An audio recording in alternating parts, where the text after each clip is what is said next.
Bonjour tout le monde, bienvenue dans cette nouvelle vidéo. Et oui, il n'y en a pas eu hier. Je vous dois quelques petites explications pour ça.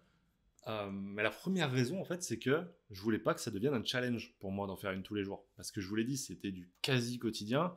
Et depuis le début, on était en quotidien depuis une semaine. Et c'était aussi un moyen pour moi de me dire non, mec, t'es pas en challenge, d'accord. Il n'y a personne qui va mourir si tu sors pas de vidéo. Et j'ai pris ma journée. Donc, sachez que ça va arriver plusieurs fois, et c'est normal. Parfois même, il y aura plusieurs jours, et c'est pas grave, encore une fois. Mais je suis content que vous teniez autant à ce format, et ça me fait vraiment plaisir. Et puis, si vous voulez de mes nouvelles dans ce laps de temps, n'hésitez pas. Hein, Discord, comme je vous l'ai dit, hein, vous avez le Discord du crew dans les commentaires. Où, je suis là, tout simplement, je parle avec les gens, je parle avec vous. Et puis, Instagram, Twitter, X, pardon.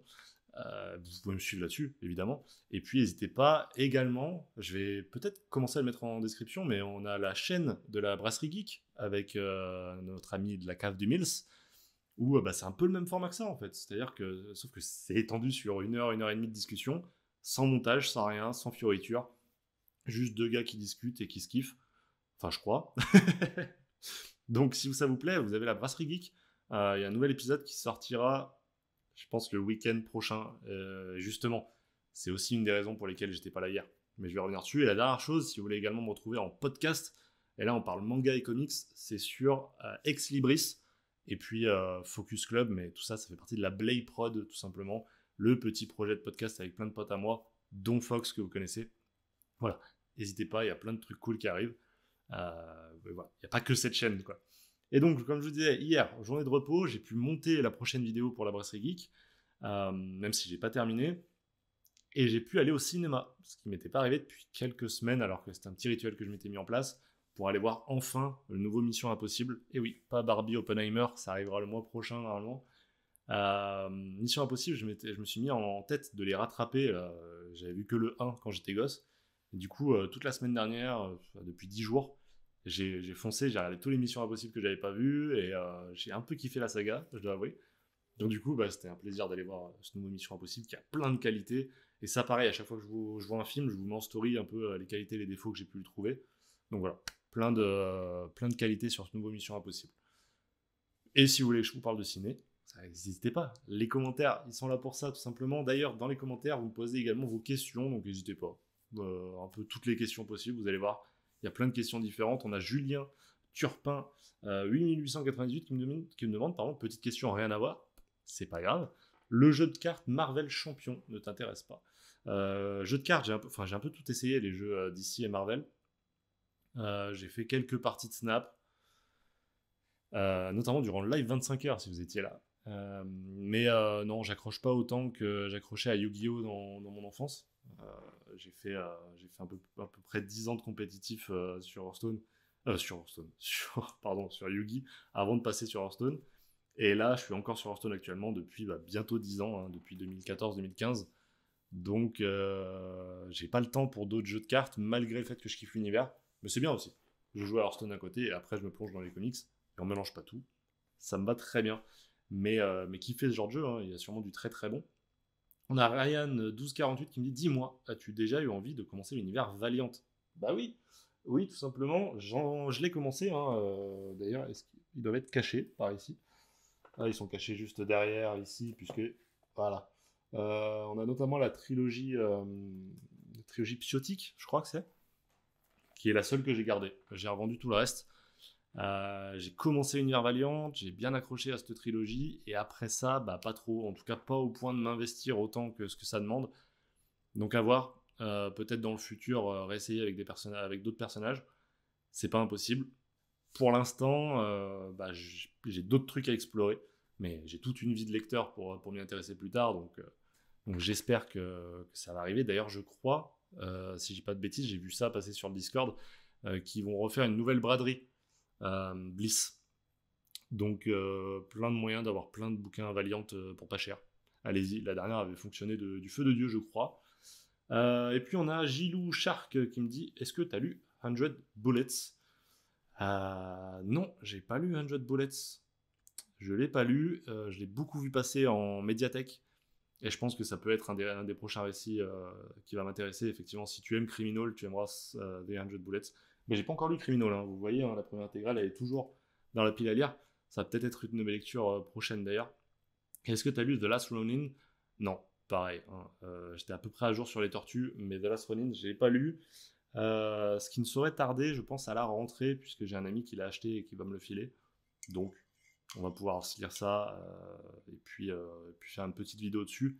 Ah non, point douté, et j'ai pas relevé la question. Je crois qu'il y a quelqu'un qui demandait également si j'avais des recommandations de titres polar, puisque je parlais de polar avec le dernier titre en date. Bah écoute, ma foi, non, j'en ai pas beaucoup à te recommander. Tu me demandais du polar culte en plus. Pour moi, ce qui est culte en polar, ça va beaucoup être du Brubaker Phillips.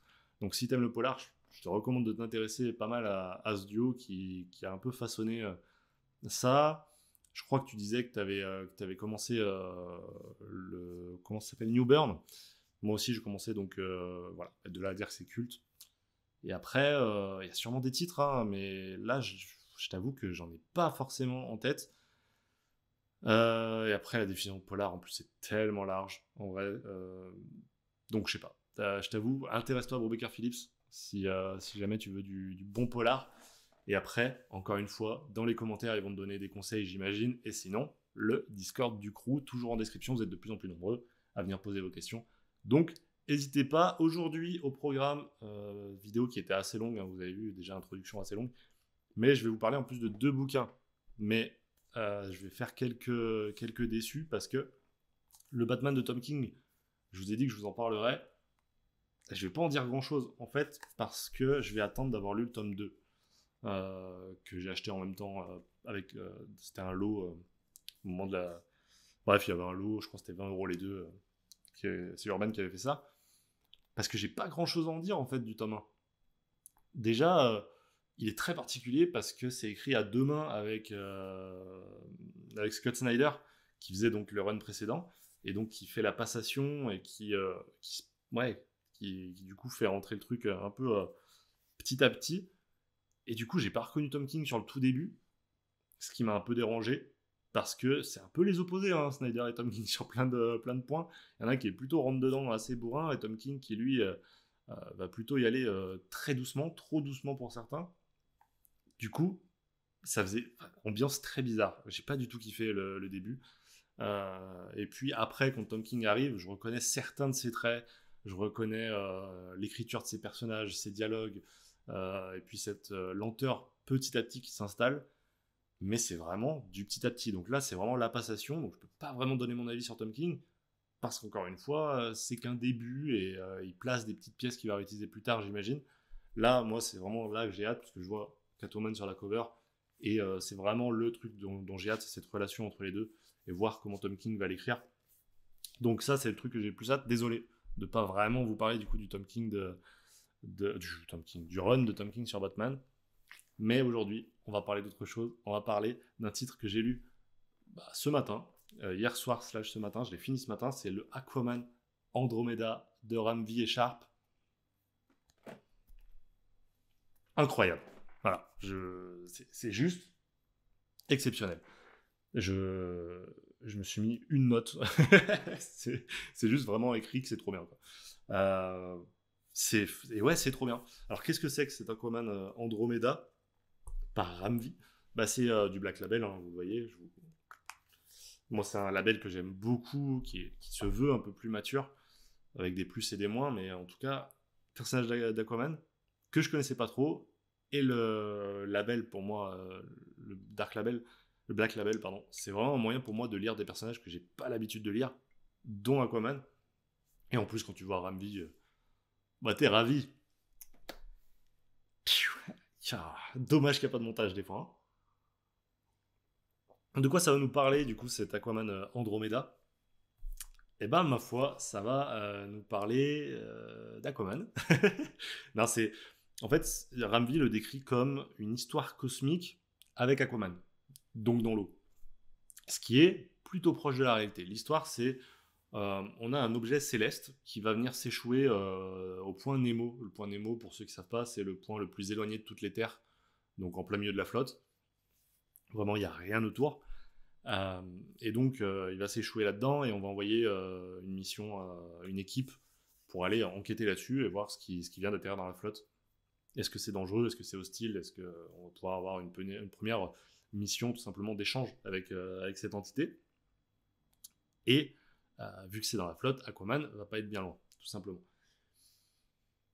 C'est difficile de vous dire ce que j'en ai pensé sans spoiler un minimum ce qui est tombé dans la flotte. Donc je vais pas le faire, je vais pas spoiler ce qui est tombé. Par contre, je vais divulgacher ce dont c'est capable cette entité. Donc si vraiment vous voulez rien savoir sur le titre, vous pouvez passer. Et je vous dis à demain, parce que de toute façon je ne parlerai pas d'autre chose. Mais grosso modo, cette entité, elle donne vie à ce que les gens pensent autour d'elle. Ce que les gens pensent, ce que les gens rêvent, ce que les gens craignent, elle peut donner vie à ça. Encore une fois, je ne dis pas d'où ça vient et comment c'est possible que ça fasse ça. Mais en fait, ce qui va être très intéressant, c'est que du coup, on va avoir vraiment l'histoire de tous les personnages de l'équipage, leur traumatisme et d'où viennent leurs peurs. Et du coup, ça fonctionne terriblement bien. On voit Ramvi qui vraiment s'éclate. Et vraiment, sur Aquaman, je ne l'aurais pas vu du tout. Et c'est vraiment de la bombe. Ça marche très très bien. Ça reprend beaucoup de codes de la SF un peu horrifique d'un équipage coincé dans un vaisseau spatial. Hein, vous voyez à peu près de quoi je veux parler. Et avec une entité qui leur veut pas forcément du bien. Bah là, on est vraiment dans ce domaine-là. Et pour moi, ça marche trop bien dans le domaine aquatique.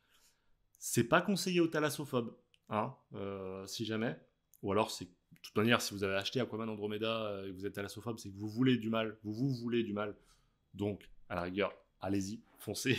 Non, mais plein de qualités. Le découpage, je le trouve fou. Il y a genre des moments où tu as un plan très éloigné et en fait, les bulles de l'eau mettent l'emphase sur certains objets. Genre, ça fait comme une sorte de loupe sur certains objets que tu dois regarder. C'est trop bien pensé. Le chara design. Matez-moi, c'est Aquaman. J'ai pas lu beaucoup d'Aquaman, mais cette tenue, je la trouve exceptionnelle. Il y a un style Bill Le Bottier, si jamais vous voyez de quoi je veux parler. Non, mais ce truc très corail, très machin. Oh, je trouve ça hyper classe. Vraiment, je le trouve trop stylé. Et c'est peut-être un des trucs qui m'a vraiment attiré sur le titre. Et ça, on le doit à William Sharp. C'est bien William. Hein. Christian Ward, pas du tout Sharp. J'ai dit Sharp depuis le début. Vous devez péter un câble. Non, c'est que Sharp, il est sur un autre truc que j'ai lu, non? Oh, je me déteste. Désolé. Peut-être que je mettrai une petite annotation en montage sur le truc. Non, c'est Christian Ward. Pas du tout du Sharp. Christian Ward, donc, qui signe les dessins et la couleur. Ça, c'est trop bien. Et c'est trop bien parce que vraiment les deux trucs se répondent du feu de Dieu. Genre vraiment le chara design, je disais, il est trop top. Il est trop top, ouais. Et regarde, matez-moi ces planches, genre comment il gère l'eau. Regardez, oh là là, c'est vraiment, c'est de la peinture pratiquement. C'est vraiment, tu prends des claques et tu sens vraiment la profondeur dans les deux sens du terme et l'oxygène qui manque, etc. C'est vraiment très bien pensé. Matez-moi ce genre de planche. Et quand je vous parlais de chara design, j'ai l'impression, sur un des personnages, hein, vous me direz ce que vous en pensez, regardez le personnage noir, ça ressemble fortement à un acteur. J'arrive pas à trouver lequel. Genre, j'ai l'impression d'un acteur qui aurait déjà joué chez DC et tout. Je sais pas, sensation que c'est inspiré. Peut-être, hein, je sais pas, dites-moi ce que vous en pensez, si vous avez deviné de qui je parle. Les gars, il y ressemble trop, je suis désolé. Et ouais, bref, on va pouvoir parler de tout ça, des traumas, etc. Et je trouve que vraiment, c'est vraiment très bien amené. Il y a des plans juste magnifiques. Et du coup, bah, il n'y a vraiment pas beaucoup de défauts en fait dans ce bouquin. Parce que le scénario, moi, il m'a vraiment pris aux tripes. Et j'ai vraiment adoré. Les petits défauts sur le scénar, c'est que des fois, je trouve que Ramvi veut trop en faire. Et parfois, tu te perds un peu dans le récit par rapport à tous les camps qui sont impliqués. C'est parfois un peu compliqué, mais honnêtement, ça se lit très bien quand même. Et puis les dessins, de toute façon, les dessins pour le coup, il y a zéro défaut, j'ai vraiment adoré ça. Même si ça plaira pas à tout le monde, j'en suis sûr. Mais c'était voilà. C'était mon coup de cœur, j'ai juste adoré ça, c'était trop bien. Donc moi je vous conseille de foncer sur cet Aquaman Andromeda.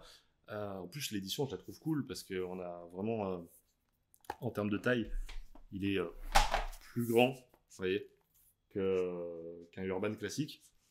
Et en plus de ça, tu as la cover avec les rayons là, qui font juste fantastique. Voilà.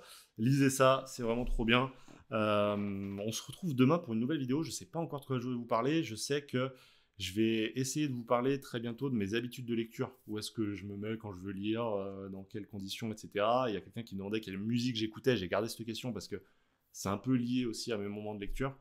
Donc voilà, je vous répondrai à tout ça. Peut-être que ça sortira ce week-end, parce que ce week-end, je ne suis pas censé être là. Donc peut-être que je ferai la vidéo en avance pour que vous ayez quelque chose ce week-end. Voilà, c'est rien de promis. C'est un peu mes pensées actuelles. On se retrouve du coup très bientôt. En tout cas, si c'est pas demain, c'est très bientôt pour une nouvelle vidéo. D'ici là, les amis, portez-vous bien. C'est le plus important, vous avez l'habitude. Ciao tout le monde!